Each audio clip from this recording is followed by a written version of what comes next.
12th में objective question देखने में आसान लगते हैं लेकिन सबसे ज़्यादा टाइम यही लेते हैं। तो कुछ ऐसे ही ऑब्जेक्टिव क्वेश्चन मैं आपको बताने वाला हूं। अगर आप इस क्वेश्चन को अच्छे से समझेंगे तो आपका ऑब्जेक्टिव लेवल तैयारी बहुत अच्छे से हो जाएगी बोर्ड एग्जामिनेशन के लिए। अब देखिए 2025 का इलेक्ट्रोस्टैटिक्स का ये क्वेश्चन है।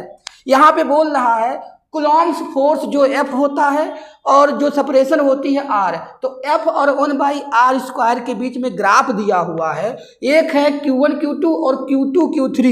तो यहाँ से पूछा जा रहा है Q1 Q2 Q3 में कौन सा रिलेशन होगा। अब इस क्वेश्चन को देखते ही आप नहीं ऑप्शन ट्रिक कर पाएंगे, तो इसका लॉजिक समझना पड़ेगा। तो पहले चीज क्या है, आपको ग्राफ दिख रहा है लीनियर है, तो आप एक बार सोचोगे किसके बारे में, स्लोप के बारे में। और स्लोप के बारे में सोचोगे तो देखोगे किससे कंपेयर करें, y = mx, क्योंकि ओरिजिन से पास करती है लाइन तो y = mx से करते हैं। तो एक बार कंपेयर कर देखिए, यहाँ पे क्या है आपका f है और यहाँ पे 1/r² है, और हम लोग जो y = mx का लाइन जाती है पढ़ते हैं ऐसे जाती है, ये होता है क्या y और ये होता है x, यानी इसने y को f ले लिया है और x को ले लिया 1/r²।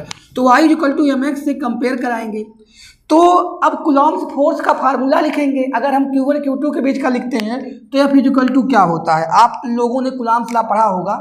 तो यहाँ पे K ले लेते हैं, K Q1 Q2/r²। अब इसमें स्लोप क्या होगा, देखें K और Q1 Q2 को एक साथ लिख लो, 1/r² इंटू में रहने दीजिए।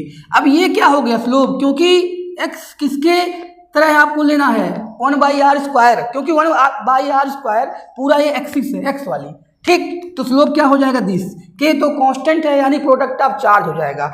तो पहले का स्लोप हो जाएगा, पहले लाइन का आप ग्राफ में देख लीजिए, पहला का स्लोप क्या हो जाएगा Q1 Q2, और मॉड में रहे चाहे ऐसे रहे क्योंकि चार्ज को पॉजिटिव लिया जाता है। दूसरे का स्लोप क्या हो जाएगा, तो दूसरा पॉइंट है Q2 Q3।